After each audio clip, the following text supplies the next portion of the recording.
Downtown Heat, directed by Jesus Franco. We start with music that sounds like nuns singing during a guitar solo.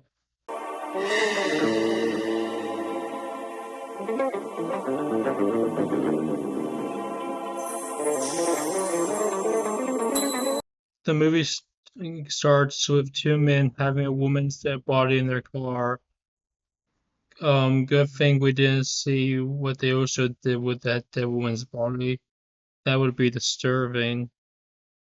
They push the car off, and we see an amazing explosion. Let him go. What? I got him! I said got him! Let him go, Romeo. Jesus Franco doesn't think that the actor's acting is intense enough. We need the sounds of bongos. This man is so angry about the people from the drugstore that he slams the desk because that's another way of cussing. We see a woman react to the dead bodies that he killed, and she gets really mad at him. To so mad that he starts pushing against him against the wall. You don't have to do that to act mad, and you're not his type.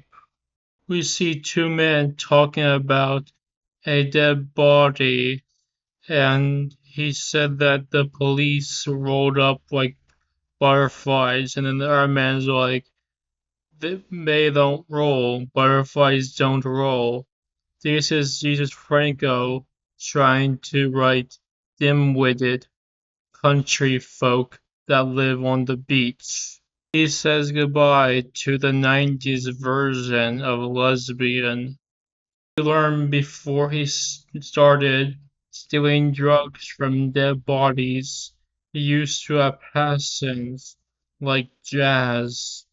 He used to be in a good relationship with a woman, but then she becomes a lesbian, and that is what makes him hate women forever.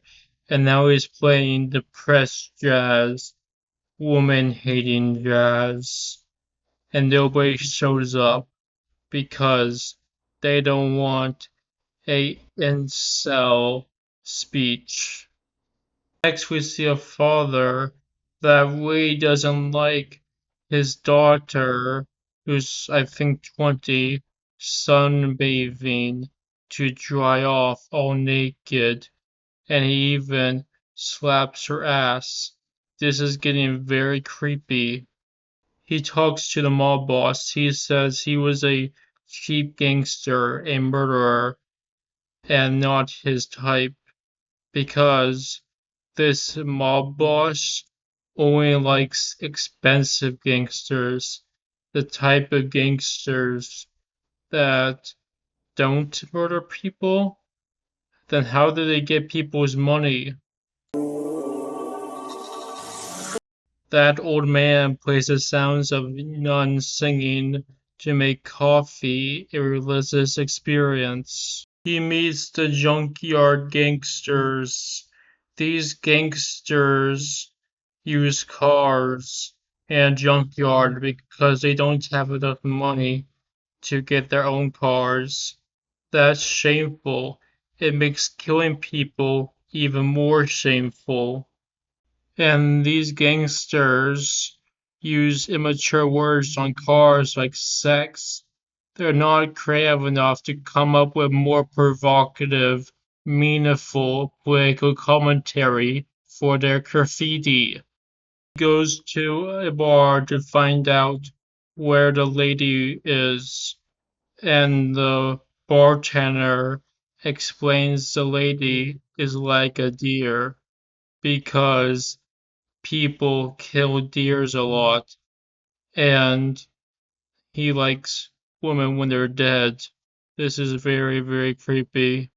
He goes to the bar with one of the ladies from the junkyard gang, and guess when he's at the bar, the people at the bar think he's into that type of woman, the type of woman with a skunk like hairdo that is so embarrassing for him.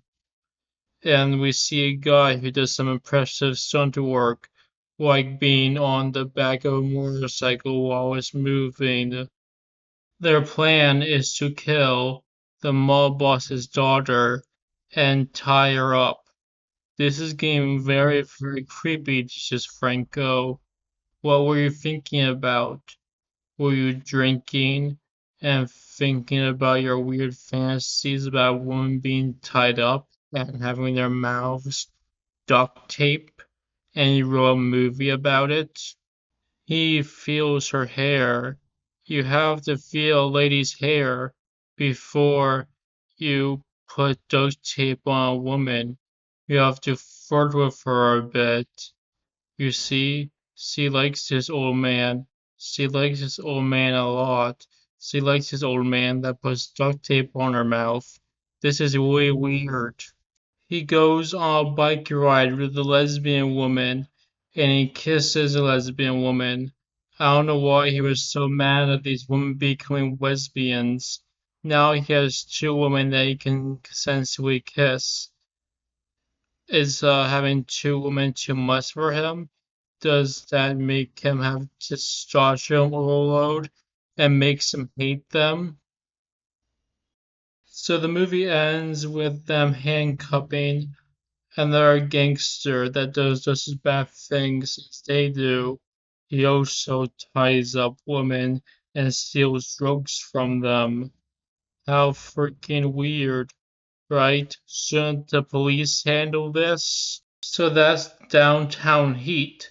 This movie has very weird, creepy main characters that are hard to relate to. He's just a man that got really mad at his wife for being a lesbian. That is not a good thing to relate to. He is not charming enough to overcome that. There's nothing likable about this guy. And the movie keeps wanting us to like him because they have sappy music relating to his situation. This is freaking weird.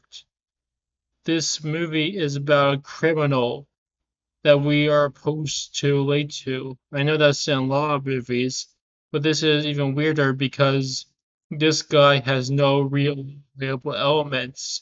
He's just mad because his woman is a lesbian, and that's what makes him a bad guy. That is not a real relatable thing that would happen that somebody can relate to when watching a movie. So yeah, this movie's pretty weird, but the acting is okay and the music's good and the action is alright.